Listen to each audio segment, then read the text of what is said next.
Students welcome back to my channel students versus study. So आज हम इस video में पढ़ने वाले हैं क्लास 10th एनसीईआरटी हिंदी स्पर्श बुक गद्य खंड का पार्ट 2, जिसका नाम है डायरी का एक पन्ना। इस पाठ के हमारे लेखक हैं सीताराम केसरिया। इस चैप्टर में जो सीताराम केसरिया हैं, जो हमारे लेखक हैं, वो 26 जनवरी 1931 के दिन के बारे में बताते हैं। और वो बताते हैं कि कलकत्ता के इतिहास में जो है इस दिन को एक अमर रूप में रखा जाएगा। इस दिन को भुलाना कलकत्ता वालों के लिए बहुत ज़्यादा मुश्किल होगा। वो बताते हैं कि इस दिन जो है सारे हिंदुस्तान में स्वतंत्रता दिवस जो है मनाया गया था और इस दिन के लिए बहुत सारी तैयारियां पहले से ही करनी शुरू कर दी गई थी। वो बताते हैं कि पिछले साल जो स्वतंत्रता दिवस था वो इतना अच्छा नहीं मनाया गया था जितना उसको होना चाहिए था। पिछले साल स्वतंत्रता दिवस बहुत साधारण रूप से मनाया गया था, जिसकी वजह से जो लोग थे इस साल उनमें एक उत्साह और उमंग की लहर दौड़ रही थी और वो इस दिन के लिए बहुत ज़्यादा उत्साहित थे।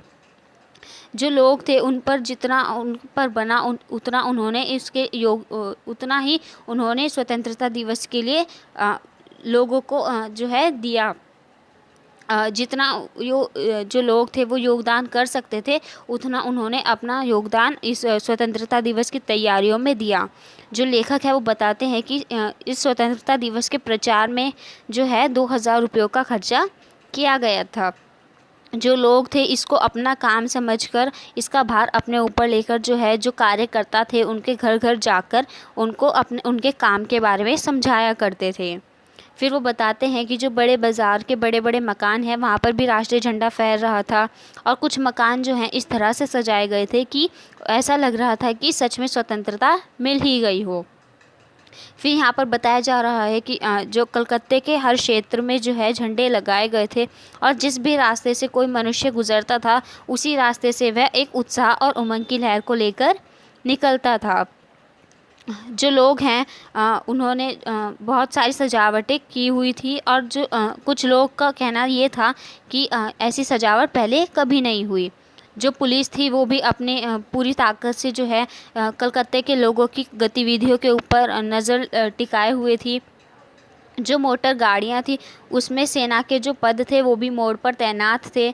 बहुत सारी गाड़ियाँ जो है शहर में घुमाई जा रही थी, घुड़सवारों का प्रबंध किया गया था और कहीं पर भी ट्रैफिक पुलिस दिखाई नहीं दे रही थी क्योंकि हर सारी पुलिस को जो है इस काम में लगाया गया था कि वो बड़े बड़े पार्कों और मैदानों को घेर ले। और ऐसा ही हुआ, बड़े बड़े पार्कों और मैदानों को पुलिस ने सवेरे ही घेर लिया था। फिर लेखक जो है हमें बताते हैं कि मॉन्यूमेंट के नीचे जहाँ पर शाम को सभा होने वाली थी उस जगह को पुलिस ने सुबह 6 बजे बड़ी संख्या में घेर लिया था। लेकिन फिर भी पुलिस की बड़ी संख्या में वहाँ पर मौजूद होने के बाद भी वहाँ पर झंडा फहराया गया। फिर वो बताते हैं कि जो बंगाल प्रांतीय विद्यार्थी संघ के मंत्री अविनाश बाबू हैं उन्होंने श्रद्धानंद पार्क में झंडा गाड़ा तो पुलिस ने उनको जो है पकड़ लिया और कुछ लोगों को उन्होंने मारा भी और कुछ लोगों को उन्होंने वहाँ से हटा दिया। फिर बड़ा बाज़ार कांग्रेस कमेटी के जो युद्ध मंत्री थे हरीश चंद्र सिंह, उन्होंने भी सुंदरी पार्क में जो है झंडा जब वो फहराने गए तो उनको अंदर नहीं जाने दिया, वो भीतर नहीं जा पाए। वहाँ पर जो है काफ़ी मारपीट हुई और कुछ आदमियों के 2-4 आदमियों के सिर भी फट गए। फिर जो गुजराती सेविका संघ की ओर से जो जुलूस निकला था उसमें बहुत सारी लड़कियां थी और उनको गिरफ्तार कर लिया गया। फिर 11 बजे जो मारवाड़ी बालिका विद्यालय की लड़कियां थी उन्होंने अपने विद्यालय में अपने स्कूल में जो है झंडोत्सव मनाया और जो जानकी देवी और मदालसा बजाज नारायण थी वो वहाँ पर गई और उन्होंने लड़कियों को उस उत्सव का मतलब समझाया, वो इस उत्सव को क्यों मना रहे हैं, इन सब के बारे में उन्होंने उन लड़कियों को समझाया। फिर उन्होंने जो है एक मोटर में बैठकर हर कलकत्ते की हर शहर को देखा कि वहाँ पर कैसी कैसी तैयारियाँ चल रही है और उन्होंने देखा कि वहाँ पर बहुत जगह जगह पर जो है फ़ोटो भी उतर रहे हैं, फ़ोटो खींची जा रही है। फिर 2-3 बजे जो है पुलिस ने कई आदमियों को जो है पकड़ लिया और जिसमें पूर्णदास और पुरुषोत्तम राय भी शामिल थे। सुभाष बाबू के जो जुलूस था उसका जो पूरा भार था, उसकी जो पूरी जिम्मेदारी थी वो पूर्णदास पर थी, जिनको गिरफ्तार कर लिया गया था। लेकिन गिरफ्तार होने से पहले उन्होंने जुलूस का प्रबंध कर दिया था। जो स्त्री समाज था वो भी अपनी तैयारी में लगा हुआ था। जगह जगह पर जो औरतें थी अपना जुलूस निकालने के लिए ठीक स्थान पर पहुंचने की कोशिश कर रही थी। और फिर हमें जो लेखक है वो बताते हैं कि जो मॉन्यूमेंट का जैसा प्रबंध सुबह था वैसा करीब 1 बजे तक नहीं रहा। तो इसकी वजह से जो लोग थे उनको ऐसा लगने लगा कि जो पुलिस है अब वो किसी को कुछ भी नहीं कहेगी। तो 3 बजे से ही जो लोग थे वो हज़ारों की तादाद में जो है वहाँ पर भीड़ इकट्ठी होने लगी। जो लोग थे वहाँ पर टोलियाँ बना कर मैदान में घूमने लगे। तो लेखक इस बात को बताते हुए कहते हैं कि इस दिन की जो बात है वो बहुत ज़्यादा निराली थी, बहुत ज़्यादा अनोखी थी। फिर जो लेखक है वो हमें यहाँ पर बता रहे हैं कि जब ये कानून तोड़ने का ये जो काम शुरू हुआ था उसके बाद इतनी बड़ी सभा पहले कभी नहीं हुई। ये पहली सभा थी जब कानून तोड़ने का काम शुरू हुआ था। वो बताते हैं कि ये जो इतनी बड़ी सभा थी वो इतने बड़े मैदान में कानून तोड़ने के काम के बाद कभी नहीं हुई। और इस सभा को जो है उन्होंने ओपन लड़ाई का नाम दिया है। फिर वो बताते हैं कि जो पुलिस कमिश्नर का नोटिस था वो निकल चुका था, जिसमें उन्होंने कहा था कि वो बहुत सारी धाराओं के अनुसार, बहुत सारी धाराओं के तहत कोई सभा ऐसी आयोजित नहीं हो सकती। जो लोग थे उनको इस नोटिस के बारे में सूचना दे दी जाती है और उनको कहा जाता है कि जो भी इस सभा में जो है भाग लेगा उसको दोषी समझा जाएगा। फिर जैसे ये काम जब हो रहा होता है तभी जो है काउंसिल की तरफ से भी नोटिस निकल जाता है कि मॉन्यूमेंट के नीचे ठीक 4:24 पर झंडा फहराया जाएगा और स्वतंत्रता की प्रतिज्ञा जो है वो पढ़ी जाएगी। फिर वो बताते हैं कि इस नोटिस के तहत उन्होंने ये भी कहा था कि सब लोगों की उपस्थिति होनी चाहिए। तो इस चीज़ को जो लेखक हैं उन्होंने एक खुला चैलेंज का नाम देकर कहा है कि ऐसी सभा पहले नहीं की गई थी। फिर वो बताते हैं कि 4:10 पर सुभाष बाबू जो थे वो जुलूस लेकर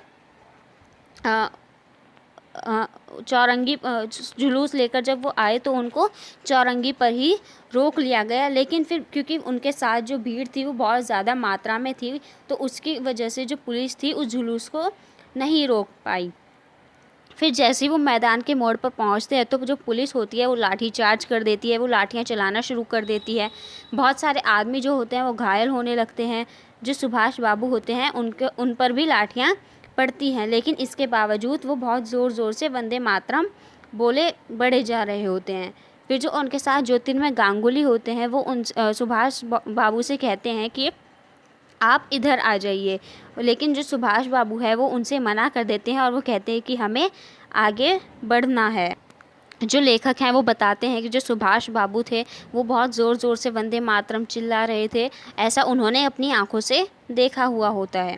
जो पुलिस थी उसने बहुत भयानक रूप से, बहुत विकराल रूप से लाठीचार्ज किया हुआ था। वो लाठियाँ चला रही थी और जो क्षितिज चटर्जी थे उनका जो फटा हुआ सिर था उसको देखकर जो है लोगों की आंखें मिच जाती थी, क्योंकि उनका जो सर था उससे बहुत ज़्यादा खून बह रहा था। और फिर दूसरी तरफ जो स्त्रियां थी वो मॉन्यूमेंट की सीढ़ियों पर चढ़कर जो है झंडा फहरा रही थी और घोषणा कर रही थी। जो स्त्रियां थी वो वहाँ पर बहुत बड़ी संख्या में जो है पहुँच गई थी और सबके पास जो है झंडा था। और जो भी उनके साथ वॉलंटियर गए थे, जो भी उनके साथ लोग गए थे, वो लाठियाँ पड़ने पर भी अपनी जगह से नहीं हिले। फिर सुभाष बाबू जो है उनको पकड़ लिया जाता है और फिर गाड़ी में बैठाकर उनको लाल बाज़ार लॉकअप में भेज दिया जाता है। फिर कुछ देर बाद जो स्त्रियां होती हैं वो जुलूस बनाकर वहाँ से निकल जाती हैं। फिर जो लेखक हैं वो बताते हैं कि जो स्त्रियां जब जुलूस बनाकर वहाँ से निकल जाती हैं तो वहाँ पर बहुत ज़्यादा भीड़ इकट्ठी हो जाती है। बीच में जो पुलिस होती है ठंडी पड़ जाती है, लेकिन वो बाद में फिर से डंडे चलाना शुरू कर देती है। और इस बार भीड़ के ज़्यादा होने की वजह से बहुत सारे आदमी घायल हो जाते हैं।